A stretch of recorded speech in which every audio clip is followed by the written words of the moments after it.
दोस्तों नमस्कार। आज हम आप लोगों के साथ एक डाउनर काऊ जो हिप डिसलोकेशन के लिए सस्पेक्टेड है उसको किस तरह से एक एक करके डायग्नोस करेंगे और हिप डिसलोकेशन के चलते डाउनर काऊ अगर है तो उसमें क्या आपको स्पेशली चेक करना चाहिए और किस तरह से आपको ऑब्जर्व करना चाहिए ताकि आप डिफ्रेंशिएट कर पाएँ कि वो डाउनर जो है वो हिप डिसलोकेशन के चलते है या जो normal most of the cases में डाउनर होती हैं जिसमें मसल का क्रशिंग होता है और उसके चलते है। तो ये जो वीडियो है आप जो गाय देख रहे हैं इसको हमने सस्पेक्ट किया है कि हिप डिसलोकेशन इसमें हुआ है, यानी गाय जो है वो स्प्रेड हुई होगी, पीछे के जो दो पैर हैं वो एकदम से फिसलन वाली सरफेस पे एकदम से स्प्रेड कर जाते हैं, उसके चलते इस तरह का कंडीशन आता है। पहला इम्पॉर्टेंट पॉइंट जो ऑब्जर्व करने वाला है, आप इसमें देख रहे हैं जो सिटिंग पोस्चर है ये बिल्कुल मेंढक की तरह है, फ्रॉग सिटिंग पोस्चर इसे कहते हैं।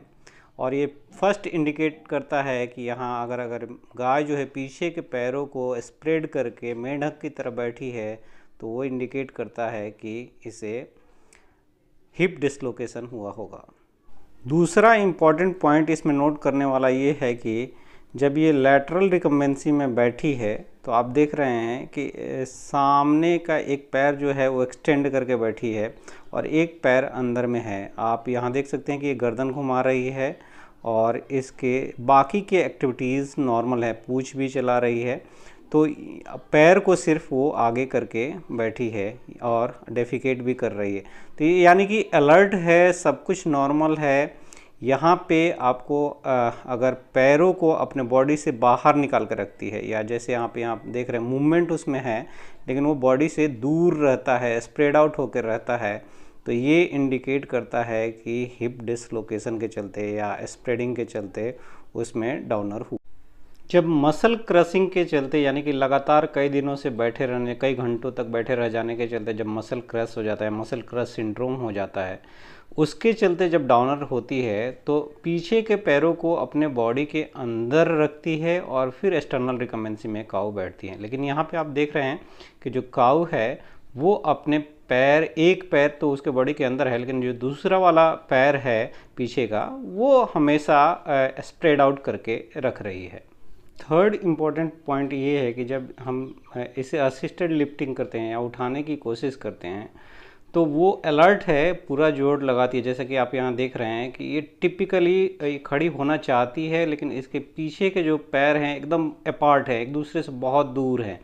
तो इस तरह से अगर स्प्रेडिंग फ्रॉग की तरह हो रही है, मेढक की तरह हो रही है, पूंछ वगैरह सब कुछ एक्टिव है, वो कोशिश भी कर रही है और नहीं खड़ी हो पा रही है, तो ये इंडिकेट करता है कि वो उसका जो हिप जो है वो डिसलोकेट हो गया है और उसमें नर्व का या मसल इंजरी का प्रॉब्लम नहीं है।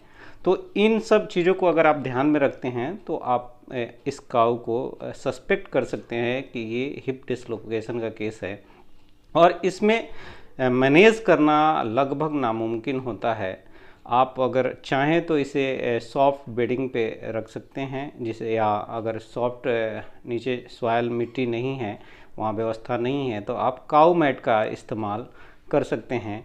और आप बाकी के असिस्टेड लिफ्टिंग वाले जो प्रोटोकॉल्स है डाउनर्स के लिए, जैसे वाटर फ्लोटेशन या आप चाहें तो काऊ लिफ्टिंग जो चेस्ट लिफ्टिंग करते हैं या हिप लिफ्टिंग करते हैं उसका इस्तेमाल कर सकते हैं, लेकिन इसमें रिजल्ट बहुत ही कम मिलता है और सक्सेस रेट बहुत कम है, ना के बराबर है। कभी कभार क्या होता है कि काफ़ी दिनों के बाद ये जो डिसलोकेट हुआ रहता है वो एक अलग सा जॉइंट बन जाता है, फॉल्स जॉइंट बना लेता है और सेल्फ रिकवरी होने के चांसेस रहते हैं। तो आप महीनों इसमें लग जाते हैं अगर आप उसे सॉफ्ट बेडिंग पे रखते हैं, खाना पीना देते रहते हैं, तो खुद से रिकवर होने के चांस रहते हैं। इस केस में भी तमाम तरह की दवाएं दी गई हैं लेकिन किसी का भी कोई बेनिफिट नहीं है। इनिशियल स्टेज में आपको सिर्फ पेन किलर देना चाहिए, बाकी अननेसेसरी हैं दवाएं, इस केस में वो फ़ायदेमंद नहीं होंगी। काऊ के हेल्प के लिए मुझे मेरे टेलीग्राम चैनल के माध्यम से किसी ने कांटेक्ट किया था। इस केस में मैनेजमेंट बहुत ही डिफ़िकल्ट होता है और इसको मैनेज कर पाना बहुत मुश्किल होता है। तो इसके आगे हम डाउनर पे स्पेशल वीडियो आपके साथ बनाएंगे, मिल्क फीवर पे आपके लिए वीडियो बनाएंगे। तो हमारे साथ बने रहिए और मेरे चैनल को सब्सक्राइब कीजिए। और आपको लगता है कि आपको हेल्प कर रहा है, आपके दोस्तों को हेल्प कर सकता है मेरा चैनल, तो अपने दोस्तों के साथ शेयर कीजिए। थैंक यू, धन्यवाद, नमस्कार।